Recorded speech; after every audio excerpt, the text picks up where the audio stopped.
Glória a Deus. Eu sabia que estava esquecendo de pedir uma oração por uma pessoa, viu? Pela Rebeca, minha filha, vai fazer cirurgia quarta-feira, né? Então, os irmãos estejam orando por ela.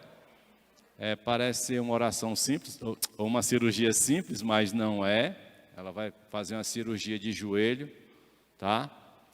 Então, que vocês estejam colocando a vida dela na presença do Senhor, lembrando que quarta-feira ela vai estar passando por esse momento cirúrgico, que tudo dê certo, que não tenha mais, o médico pegou Covid da outra vez, aí não pôde operar no dia 16, mas agora que... Vai ser na quinta, né? Então será na quinta-feira, viu? Então começa a orar na quarta, que é para quando chegar na quinta, a oração já ter chegado no céu, né?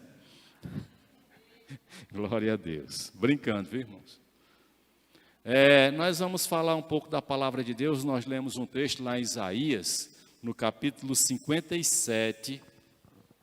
Isaías 57, a partir do verso 15. E nós vamos repetir essa leitura, que diz assim: pois assim diz o alto e sublime, que vive para sempre, e cujo nome é santo. Falando de Deus, né? E ele diz: habito num lugar alto e santo, mas habito também com o contrito e humilde de espírito. Deus, ele começa e na sua palavra ele sempre está nos revelando, ele sempre está nos mostrando, ele sempre está clareando as nossas mentes, está até dando um puxão de orelha para que a gente entenda que ele habita no meio de pessoas que são contritas e que são humildes, tá? De espírito. E ele diz para dar novo ânimo ao espírito do humilde e novo alento ao coração do contrito. Ele diz mais: não farei litígio para sempre, nem permanecerei irado, porque senão o espírito do homem esmoreceria diante de mim, bem como o sopro do homem que eu criei. E quando ele está falando isso, é porque se Deus contender com o homem constantemente, de há muito a população desse planeta tinha se acabado. Por isso ele está falando isso. E ele diz: por causa da sua cobiça perversa, fiquei indignado e o feri. Fiquei irado e escondi o meu rosto. Mas ele continuou extraviado, seguindo os caminhos que escolheu. Quase não sai. Mas ele continuou extraviado. Está falando do homem, que o homem desde sempre, Deus se manifestou ao homem, Deus falou ao homem, mas o homem, ele criou uma cobiça, uma perversidade no seu coração, foi uma alimentação de egoísmo que deixou ele distanciado da presença de Deus, né? E o versículo 18 diz: eu vi os caminhos, mas Deus, que tem um amor incondicional, que trata a gente, que muitas vezes não entendemos porque nós somos seres humanos, mas ele diz assim: mas vou curá-lo, e o guiarei e tornarei a dar-lhe consolo. Ele está falando de um homem que se desvia, que se distancia, que pensa em si mesmo, que pensa só na sua própria vontade, que quer sobressair o seu direito ao direito dos outros, que quer muitas vezes destruir o direito dos outros, mas então ele chega para nós e diz assim: eu vi os seus caminhos, mas vou curá-lo. Eu os guiarei e tornarei a dar-lhe consolo. E ele diz uma coisa muito interessante: criando louvor nos lábios dos pranteadores de Israel, Paz, paz aos de longe e aos de perto, diz o Senhor. Quanto a ele, eu o curarei. Então, quando nós lemos esse primeiro versículo, que é o 15, nós encontramos uma palavra interessante e que fala, nós vamos ver alguns textos que vai exatamente fortificar esta intenção de Deus para nós, e nós precisamos aprender esta lição, porque às vezes nós criamos um olhar altivo, nós queremos sobressair sobre os outros, nós queremos a primazia, nós queremos ser o dono do trono, nós queremos ser o rei, nós queremos ser a nobreza, e nós vamos perceber que a palavra de Deus é totalmente na contramão de desejos do ser humano. E quando você vai procurar entender o significado de contrito, que diz assim: contrito é aquele que sente arrependimento pelos pecados ou por ofensas a Deus. Quando nós paramos para refletir, quando nós paramos para colocar diante de Deus pensamentos, os nossos pensamentos, e quando nós paramos para confrontar a nossa existência, a nossa forma de viver, com aquela que Deus tem proposto para nós, aí nós percebemos que estamos distante e muito distante daquilo que Deus gostaria que nós estivéssemos fazendo. Aí então vem o que se chama contrição. É um sentimento de arrependimento pelos erros que causa, pelas ofensas que nós fazemos a Deus. E nós fazemos ofensas a Deus. Uma das ofensas que nós fazemos a Deus é quando reclamamos, quando murmuramos. São ofensas. Quantas vezes nós encontramos pessoas que têm a comida, têm o teto e está reclamando da vida, né? Está murmurando. Então são ofensas diretas a Deus. Porque nós precisamos ter uma vida de gratidão. Nós precisamos colocar nossa vida na presença de Deus, sendo grato, como foi cantado aqui do livro de Abacuque, não é? Então, meus queridos, nós percebemos que o homem contrito, que é aquilo que estabelece uma relação mais próxima com Deus e que agrada a Deus, então é aquele que sente arrependimento pelos pecados ou por ofensas a Deus. E muitas vezes nós dizemos que temos Deus no nosso coração, mas erramos e é como se nada tivesse acontecido. Então você está completamente anestesiado quanto aos erros e comete os erros como se nada tivesse fazendo. E ainda diz que está certo. A gente precisa tomar bastante cuidado com isso, né? E também tem uma outra expressão que nós vamos ler em alguns textos, quando ele fala de um coração quebrantado. Um coração quebrantado, né? Que não está, se ele está quebrantado, é porque ele não está endurecido. Ou seja, ele está pronto para ouvir a voz de Deus e seguir naquilo que Deus quer que ele siga. Este é um coração quebrantado. Precisamos entender que o homem não pode e nem foi criado para viver distante de Deus. O homem se distanciou de Deus porque ele quis. Se você vê na história, na Bíblia, Deus sempre trazendo oportunidades para o homem, para que se volte para Ele. Você começa lendo em Gênesis, em Êxodo, você vai perceber esse cuidado de Deus. Deus tira um povo do Egito. Nós temos tido alguma dificuldade como ser humano, e não é só no Brasil, não é só no Ceará, Fortaleza, mas a gente percebe isso em muitos lugares, que o homem prefere amar a Faraó que deseja o seu mal, do que amar a Deus. Há uma comparação clara, lúcida, na palavra de Deus a respeito disso. que quando aquele povo é liberto, atravessa o mar, o milagre de Deus acontecendo constantemente, dia e noite, noite e dia na vida deles, eles chegam e dizem assim: como eu gostava do Egito. Então muitas vezes nós preferimos a escravidão do que a liberdade. É talvez uma das razões porque muitos de nós resolvem abandonar a Deus ou virar as costas para Deus. Mas entenda que desde o princípio da origem do homem, o homem não foi criado para viver distante de Deus.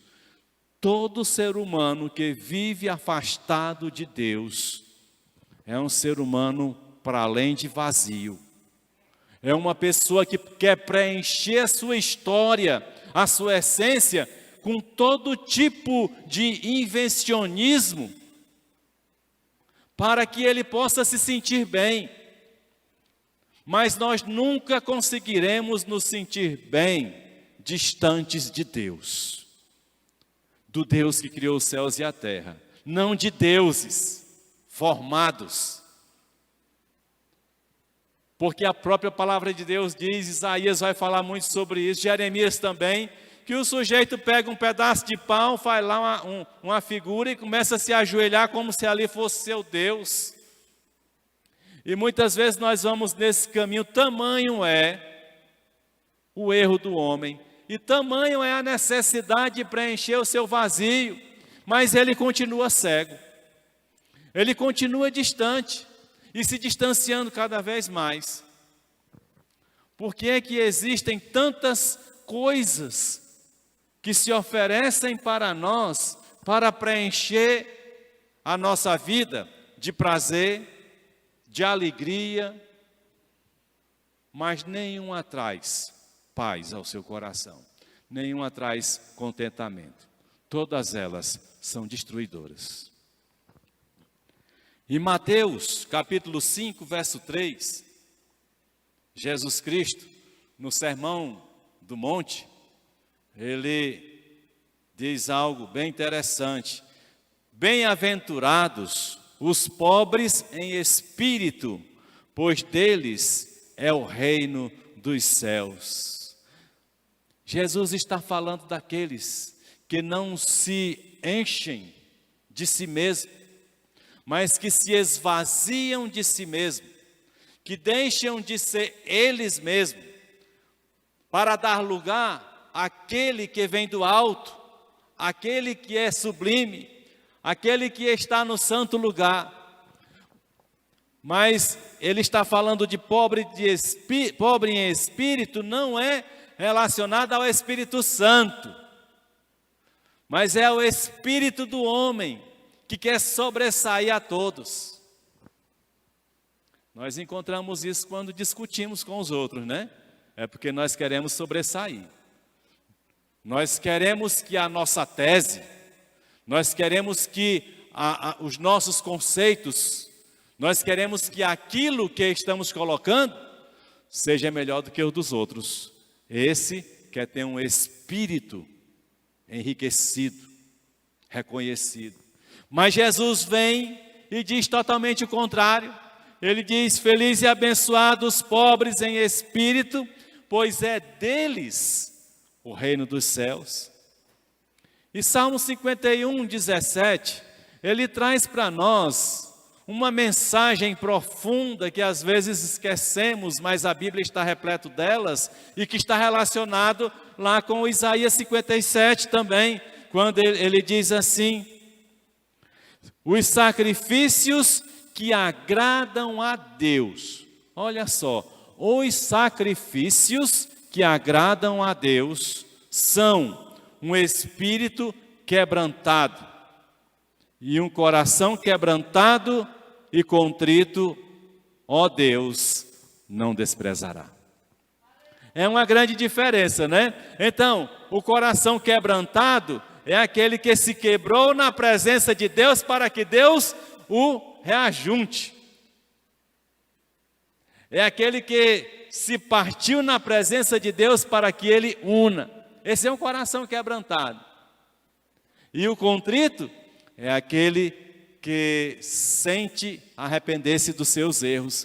Mas olha aqui, sacrifícios que agradam a Deus. Às vezes nós queremos fazer sacrifícios para agradar a Deus.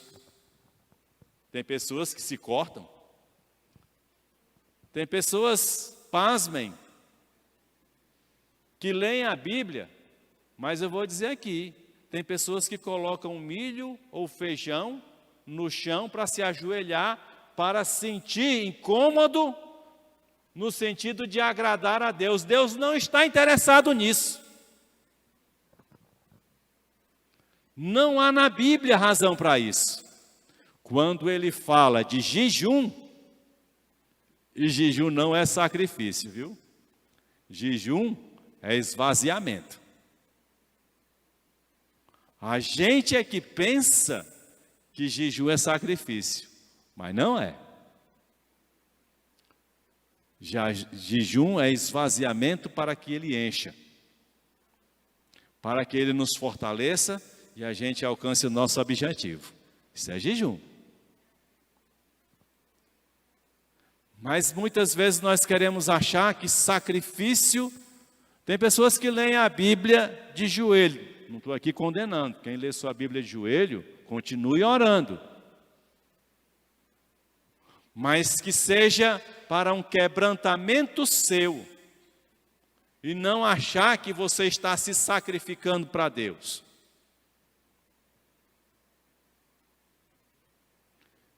Então ele diz claramente, os sacrifícios que agradam a Deus, começa exatamente no espírito que se sente arrependido, ou que busca arrependimento das suas faltas a Ele, e se volta para Ele querendo agradá-lo.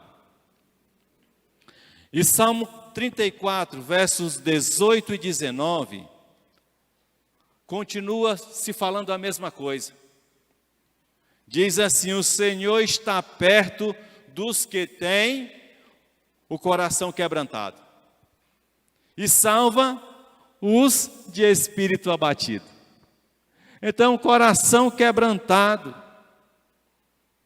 e um espírito abatido, a palavra de Deus diz que Ele se aproxima, Ele se achega.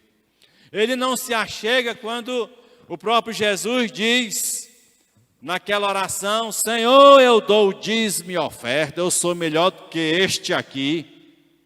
Eu cumpro a lei e começa a se exaltar.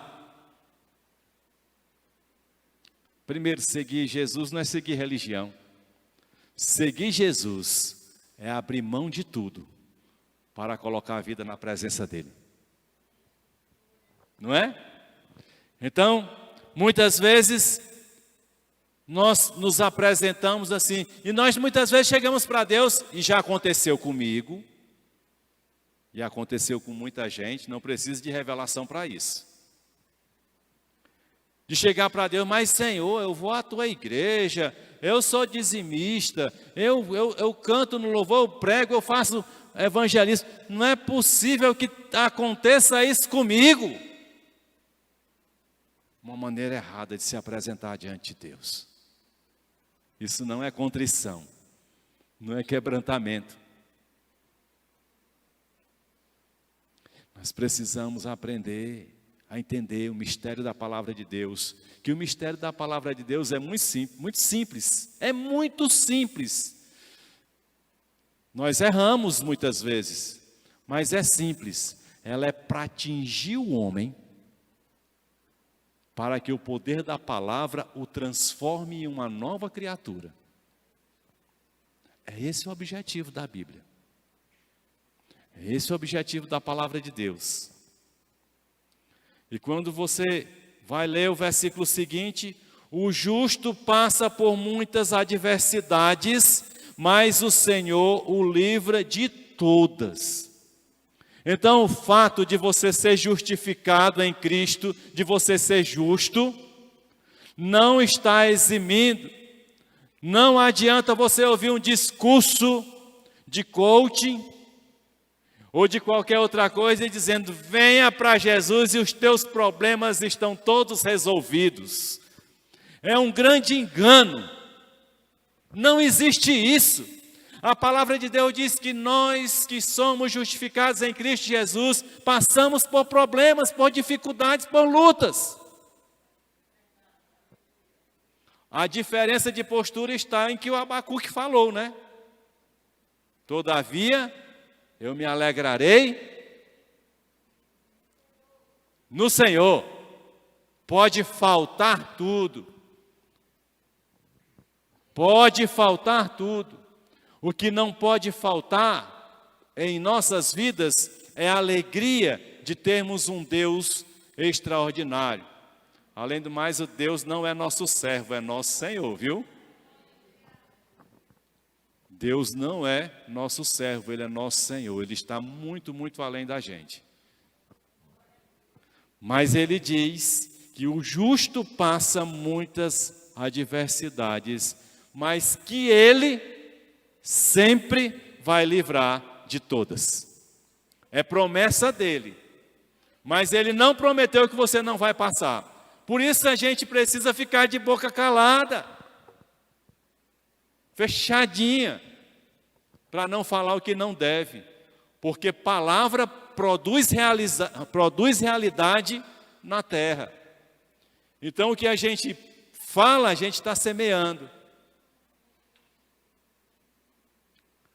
E eu vejo muitas pessoas colhendo os seus frutos quando estão tratando mal seus filhos, quando estão dizendo que seus filhos não servem para nada, são preguiçosos, só dão trabalho.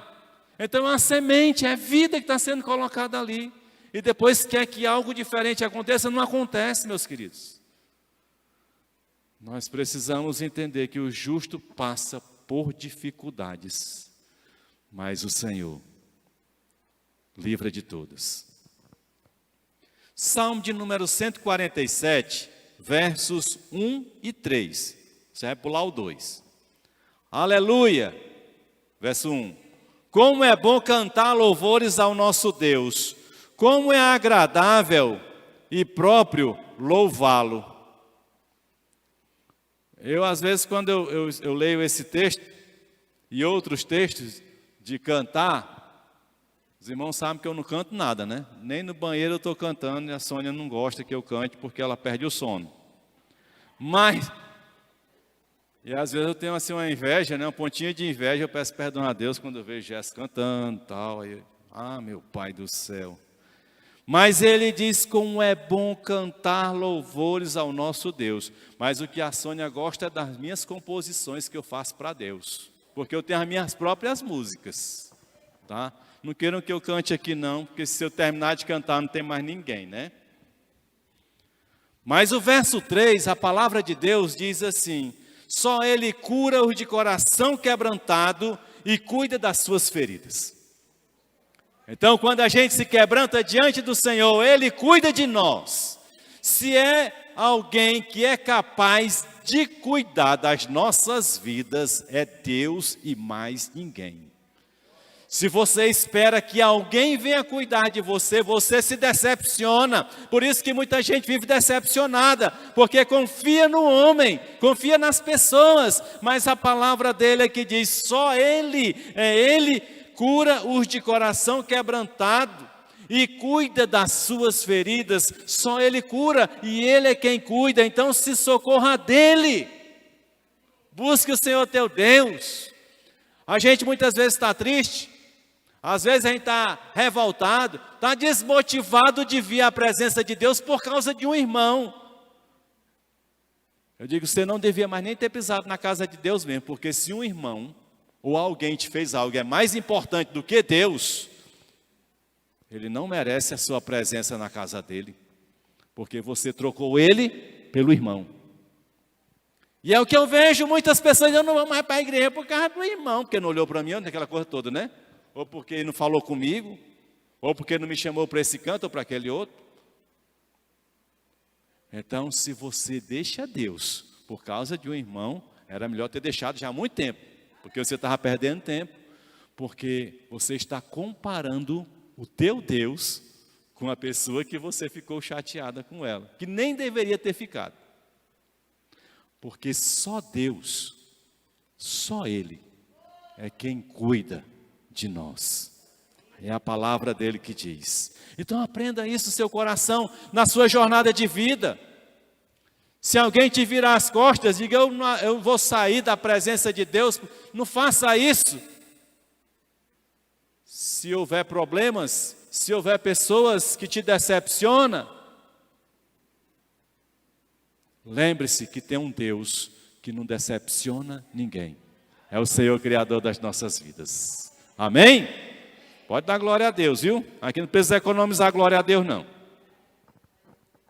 Colossenses 3,13 diz assim para nós: suportem-se uns aos outros e perdoem as queixas que tiverem uns contra os outros. Perdoem como o Senhor lhes perdoou.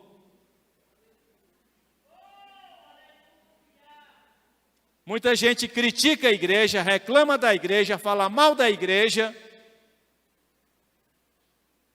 desevangeliza, porque quando você está falando mal das coisas de Deus, você não está só falando mal, você está desfazendo, você está não só desconstruindo, mas também está destruindo.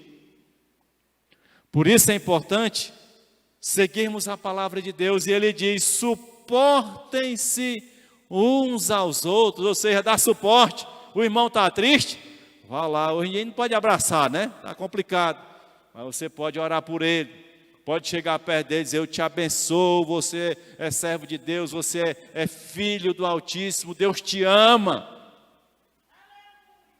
Aí a pessoa está abatida e diz, é isso mesmo, vai piorar mais ainda, aí matou de vez, né? Depende da nossa palavra, gente.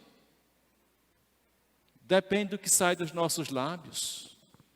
E ele diz, suportem-se uns aos outros e perdoem as queixas que tiverem uns contra os outros. Perdoem as queixas. Se você tem alguma coisa contra o seu irmão, perdoe. Era para ter perdoado ontem. Nós não temos que carregar isso. Porque carregando isso, estamos esquecendo que o Senhor nosso Deus nos perdoou. Quando você não perdoa as pessoas, é porque você não sentiu o perdão de Deus na sua vida. Vocês viram que Jesus passou, né? Mas lá na cruz ele disse assim, perdoa-lhes, porque não sabe o que faz. Então Colossenses diz, suportem-se uns aos outros e perdoem as queixas que tiverem uns contra os outros. Perdoem como o Senhor lhes perdoou. E Lucas 15:10 diz algo impressionante. Eu lhes digo que, da mesma forma, a alegria na presença dos anjos de Deus por um pecador que se arrepende. Olha só a intenção de Deus. É olhar para o homem, porque todos pecaram, destituídos estão da glória de Deus, todos viraram as costas, todos saíram da presença de Deus, mas olha só o que Deus quer, que o pecador se arrependa. Em outras palavras, ele está olhando para a humanidade e dizendo, se arrependa.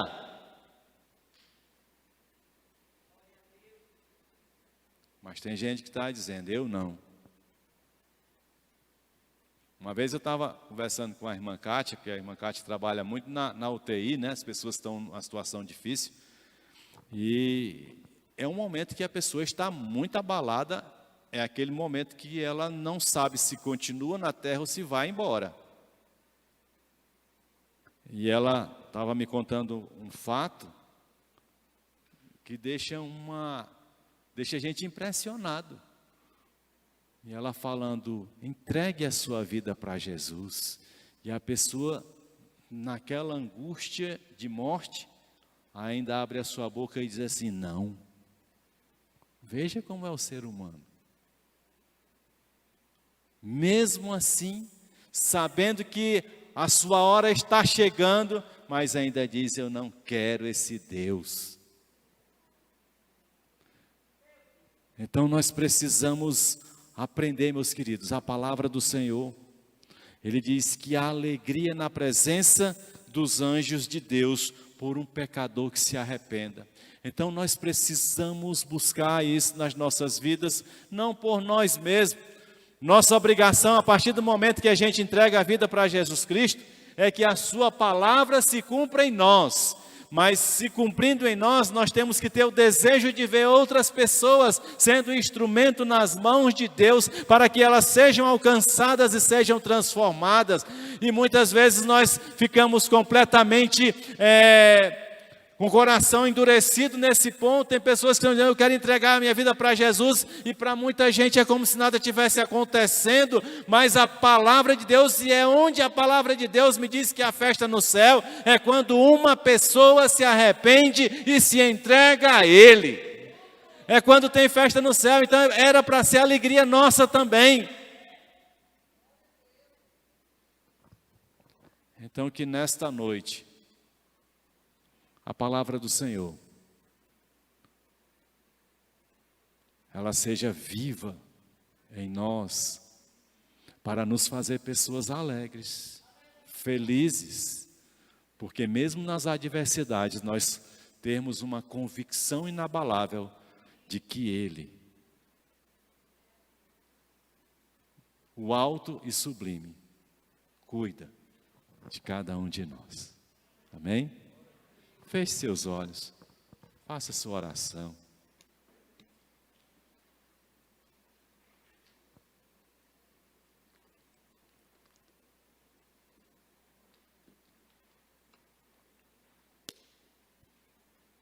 Se coloque diante do Senhor, seu Deus.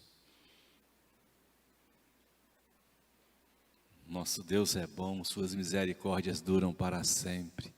E o que Ele quer é que a gente, cada dia mais, se apresente contrito e quebrantado diante dEle.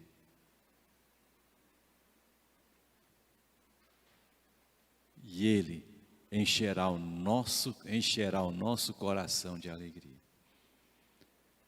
Mas se você ainda não tem Jesus Cristo na sua vida, eu não sei se tem alguém assim, que não tenha confessado Jesus. O ponto inicial, a partida inicial, é você entregar sua vida para Jesus Cristo. Tudo começa em você entender que você precisa de Deus, como foi falado no início. E que ao precisar de Deus, você vai aos pés dEle, vai a Ele, em Cristo Jesus, reconhecendo Jesus Cristo, o seu sacrifício naquela cruz, por você.